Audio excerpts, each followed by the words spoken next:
আপোনালোকে জানে গুৰুত্বপূৰ্ণ সন্ধিক্ষণত আমি এই মুহূৰ্তত আহি পৰিছোঁ। বিশেষকৈ NPSৰ বিপক্ষে আৰু পুৰণি পেঞ্চন পুনৰ প্ৰতিষ্ঠাৰ হকে যি সংগ্ৰামখন আমি চলাই আহিছিলোঁ, এক নিৰ্ণায়ক ভূমিকা আহি পৰিছে। আমি সকলোৱে জানো যে যোৱা আগষ্ট মাহত ভাৰত চৰকাৰে UPS আঁচনি ঘোষণা কৰিছে আৰু এই UPS আঁচনিৰ পিছত আমাৰ বহুতৰে মনত এনেকুৱা এটা ইতিবাচক অৰ্থাৎ পজিটিভ চেঞ্জ দেখা পাইছোঁ। তেওঁলোকে মনতে ভাবি লৈছে যে UPS ব্যৱস্থাটোৱেদি চাগে আমাৰ যি এই বাৰ্ধক্য জীৱনৰ সুৰক্ষাৰ হকে যিটো আমি লাগি আছোঁ, তাতে কিজানি সিমানতে আমাৰ সন্তুষ্ট হ'ম চাগে, এনেকুৱা এটা ব্যৱস্থা তেওঁলোকে আনি দিয়া বুলি আমি ধৰি লৈছোঁ। কিন্তু তাৰে ভিতৰত এটা কথা ক'ব লাগিব, আপোনালোকে চাগে শুনিছে, তথাপি মই ক'ব বিচাৰিছোঁ যে UPSটো কৰ্মচাৰীসকলৰ হকে কৰাৰ কাৰণে চৰকাৰে ব্যৱস্থা গ্ৰহণ কৰা যেন লগা নাই। UPSটো আনিছে কৰ্পৰেট ছেক্টৰক অধিক মুনাফা আদায়ৰ কাৰণে। আপোনালোকে দেখিছে যে চৰকাৰে 14% সলনি 18% কণ্ট্ৰিবিউশ্যন তেওঁলোকে দিয়াৰ কথা চিন্তা কৰিছে। অৰ্থাৎ 18% দি উঠি কৰ্পৰেট ছেক্টৰক অধিক ধন আহৰণৰ সুযোগ দিয়া যেন লাগিছে। তাৰ বিনিময়ত কি হ'ব যে আমাক কেইটামান সুবিধা তেওঁলোকে দেখুৱাইছে। যদিও UPSৰ গোটেইখিনি আমাৰ এই মুহূৰ্তত হাতত পৰা নাই, কিন্তু যিটো বেটুপাত তেওঁলোকে প্ৰকাশ কৰিছিলে, তাতে কৈছে যে 10 বছৰ চাকৰি কৰিলে মিনিমাম 10,000 পাব, 25 বছৰ চাকৰি কৰিলে লাষ্ট 12 মান্থছৰ 50% পেঞ্চন পাব। এনেকুৱা ধৰণৰ কেইটামান কথা কৈছে। তাতে মূলতঃ 3টা বিষয়ত আমাৰ ঘোৰ আপত্তি।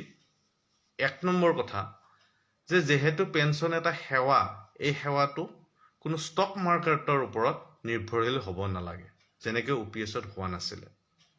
দ্বিতীয় কথা, আমাৰ পৰা যিখিনি ইতিমধ্যে ডিডাকশ্যন হৈ আছে 10% কৈ, সেইখিনি পইচা দিয়াৰ কাৰণে ব্যৱস্থা গ্ৰহণ কৰিব লাগিব।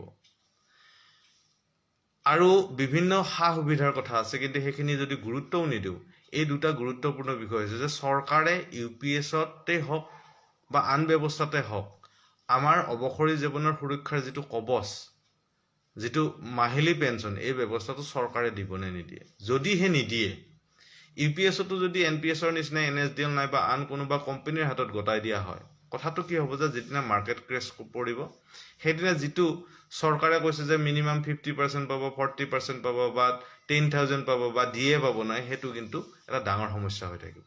দ্বিতীয় কথা, আমাৰ পৰা 10% চৰকাৰে কাটি আছে প্ৰত্যেক মাহে। সেইখিনি যদি ঘূৰাই নিদিয়ে, দেখা দেখিকে এজন UPSত থকা ব্যক্তি আৰু এজন UPSত থকা ব্যক্তিৰ মাজত 10% চেলাৰী দৰমহা একে কামৰ বাবে।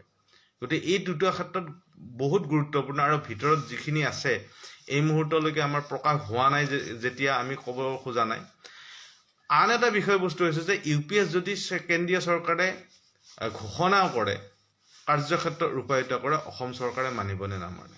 আপোনালোকে দেখিছে যে 2017 চনতে NPSৰ ব্যৱস্থাত থকা কৰ্মচাৰীসকলৰ বাবে DCRG, ফেমিলি পেঞ্চন, এনেকুৱা বস্তুবিলাক কেন্দ্ৰীয় চৰকাৰে ঘোষণা কৰিছিলে আৰু তেওঁলোকে কাৰ্যকৰী কৰিছিল। কিন্তু সেইটোৰ কাৰণে 2021লৈকে আমি লগ হৈ আন্দোলন কৰিবলগীয়া হৈছিল। 2021ৰ 1 ফেব্ৰুৱাৰীৰ দিনাহে DCRGটো ডিক্লেয়াৰ হৈছে। গতিকে এই সুদীৰ্ঘ সময়ছোৱাত কিন্তু আমি কষ্ট কৰিব লগা হৈছে। ঠিক তেনেকৈ যোৱা 2 বছৰ আগতে এখন কেন্দ্ৰীয় চৰকাৰে OM বাহিৰ কৰিছিলে। তাৰ কথা আছিলে যে 2003ৰ আগতে যিসকলৰ ৰিক্ৰুটমেণ্ট প্ৰচেছ আৰম্ভ হৈছিলে, কিন্তু 2004ৰ পিছত তেওঁলোকে জইন কৰিছিলে চাকৰিত, তেওঁলোকক UPSলৈকে লিয়া হ'ব। সেই ক্ষেত্ৰত আমি ভাবিছিলোঁ যে অসম চৰকাৰে এটা ব্যৱস্থা গ্ৰহণ কৰিব, যিটোৰ ব্যৱস্থাতে এই OMখন ইমপ্লিমেণ্ট কৰে। কিন্তু কাৰ্যত আজিলৈকে এই ক্ষেত্ৰত অসম চৰকাৰৰ সঁহাৰি দেখা নগ'ল। কাৰণ এটাই যে 2005ৰ পৰা 2013 চনলৈকে যিবিলাক প্ৰভিন্সিয়েলাইজ হ'ল বা তাৰ পিছতো প্ৰভিন্সিয়েলাইজ স্কুল, কলেজ, বিদ্যালয়সমূহৰ শিক্ষক বা কৰ্মচাৰীসকল প্ৰভিন্সিয়েলাইজ হ'ল, তেওঁলোকৰ এটা প্ৰায় 1 লাখ মান শিক্ষক কৰ্মচাৰী হয়তো সেই ব্যৱস্থাৰ মাজত আওতাত আহিব। গতিকে এটা জল পট যে এই আঁচনি যিবিলাক এই মুহূৰ্তত ঘোষণা কৰি আছে নহয়, তাতে উদ্দেশ্য আপোনাৰ মোৰ বা কৰ্মচাৰীসকলৰ অৱসৰী সুৰক্ষাৰ বিষয় তেওঁলোকে গুৰুত্ব দিয়া নাই। এইটো এটা ডাঙৰ কথা। হ'ব লাগে হ'ব নালাগে সেইটো সিদ্ধান্ত তেওঁলোকে চৰকাৰে কৰিব লাগিব। বোলে কৰ্মচাৰীসকল সুৰক্ষিত হ'ব লাগে সেইটো কৰক, আৰু কৰ্মচাৰীসকল সুৰক্ষিত নহ'লেও কথা নাই, তেতিয়াহ'লে আন এটা ব্যৱস্থা। গতিকে এই কাৰণে আমি NPS বা UPS দুটাৰ ক্ষেত্ৰতে আমি অগ্ৰাহ্য কৰিছোঁ। দুটা ক্ষেত্ৰতে আমাৰ এটাই বক্তব্য যে আমাক OPS লাগিব, সকলোকে পুৰণি পেঞ্চনৰ যেনেকুৱা ছিষ্টেম আছিলে নহয় সেই ছিষ্টেমৰ যোগেদি সুৰক্ষা প্ৰদান কৰিব লাগিব। যোৱা 14 তাৰিখে আমি বিভিন্ন কৰ্মচাৰী সন্থাসংঘক আহ্বান জনাইছিলোঁ এটা আলোচনাৰ কাৰণে। এই কাৰণে যে এই যোৱা সময়ছোৱাত আমি কিছু ক্ষেত্ৰত অলপ স্থবিৰ হোৱাৰ নিচিনা হৈছিলে। বহুতে ভাবে, আমাৰ সদস্যসকলেও ভাবি আছে যে আমি স্থবিৰ হৈ আছিলোঁ, কিন্তু স্থবিৰ হৈ থকা নাছিলোঁ। আমি দুটা ক্ষেত্ৰত, এটা কথা আছিলে যে UPSৰ ক্ষেত্ৰত ডিটেইল যদি ইনফৰমেশ্যন আহে তেতিয়াহ'লে আমি তাক বিশ্লেষণ কৰি ৰাইজৰ মাজলৈ লৈ যোৱাৰ কাৰণে আমাৰ এটা সময়ৰ প্ৰয়োজন আছিলে। আমি ভাবিছিলোঁ যে আগষ্টৰ পৰা এই সময়ছোৱাত UPSৰ যিখিনি প্ৰয়োজনীয় খবৰ এইখিনি খবৰ যাতে আহে। দ্বিতীয় কথা আছিলে যে যোৱা সময়ছোৱাত বিভিন্ন কৰ্মচাৰী সন্থাসংঘই তেওঁলোকে প্ৰকাশ্যে ঘোষণা কৰিছিলে, ৰাজহুৱাকৈ ঘোষণা কৰিছিল যে NPSৰ বিষয়ত তেওঁলোকে উদ্যোগ ল'ব, তেওঁলোকে নিজাকৈ উদ্যোগ ল'ব বা তেওঁলোকে লিড ল'ব। এই ব্যৱস্থা এই সংগ্ৰামখনত অধিক ত্বৰান্বিত কৰাৰ কাৰণে তেওঁলোকে বিভিন্ন কাৰ্যপন্থা ল'ব।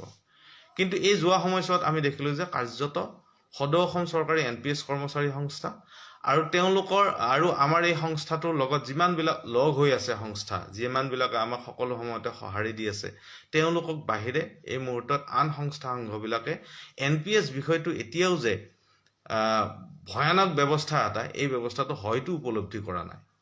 নহ'লে ইমান দিনলৈকে তেওঁলোকে দুৰ্ঘোৰ আন্দোলন এটাৰ ক্ষেত্ৰত হয়তো আগুৱাই আহিলেহেঁতেন। যিয়েই নহওক, আপোনালোকে সংগ্ৰাম আৰম্ভ কৰিছে, আপোনালোকে সংগ্ৰাম কৰিব লাগিব, আপোনালোকে এই সংগ্ৰামখন শেষ কৰিব লাগিব। কাৰণ এইটো হৈছে যে সকলোৰে বাৰ্ধক্যৰ সুৰক্ষাৰ ক্ষেত্ৰত আপোচবিহীনভাৱে চলাৰ কাৰণে আমাৰ কৰ্মচাৰী সমাজে ওলাই আহিবই লাগিব। এই মুহূৰ্তত অসমত প্ৰায় 4 লাখৰ ওপৰত কেন্দ্ৰীয় চৰকাৰ আৰু ৰাজ্য চৰকাৰ মিলি 4 লাখৰ ওপৰত NPS কৰ্মচাৰী আছে। NPS কৰ্মচাৰী শিক্ষকসকলে যদি ইচ্ছা কৰে নহয়, গোটেই ব্যৱস্থাটোকে তছনছ কৰিব পাৰে, গোটেই ব্যৱস্থাটোকে সলাই দিব পাৰে, গোটেই অসুবিধাবিলাক নোহোৱা কৰিব পাৰে। কিন্তু কেৱল এটা আমাৰ মাজত ব্যৱধান থকাৰ বাবে আমি এই ব্যৱস্থাটো এতিয়ালৈকে সলনি কৰিব পৰা সক্ষম হোৱা নাই। সেইটো আমাৰ সদৌ অসম চৰকাৰী NPS কৰ্মচাৰী সংস্থাই হওক, আন সংস্থাৰে হওক নেতৃত্বৰ দুৰ্বলতা, মই এইটো স্বীকাৰ কৰিছোঁ। আমি কিয় এই 4 লাখ বা 5 লাখ বা 10 লাখ এমপ্লয়ীক আমি এক কৰিব পৰা নাই এনেকুৱা এটা ডাঙৰ সমস্যাৰ ক্ষেত্ৰত? এই ক্ষেত্ৰত আমাৰ প্ৰচেষ্টা সদায়ে চলি আছে, আগতেও চলি আছিল, এতিয়াও চলি আছে। যোৱা 14 তাৰিখে আমি বিভিন্ন সংস্থাসমূহক আহ্বান জনাইছিলোঁ। তাৰে বহুতকেইটা সংস্থাই লিখিতভাৱে জনাইছে আৰু বহুকেইটা সংস্থাই তেওঁলোকে বিষয়ববীয়া উপস্থিত হৈ এই আমাৰ আলোচনাত অংশগ্ৰহণ কৰিছে। আমাক এই ক্ষেত্ৰত প্ৰকাশ্যে সমৰ্থন আগবঢ়াইছে।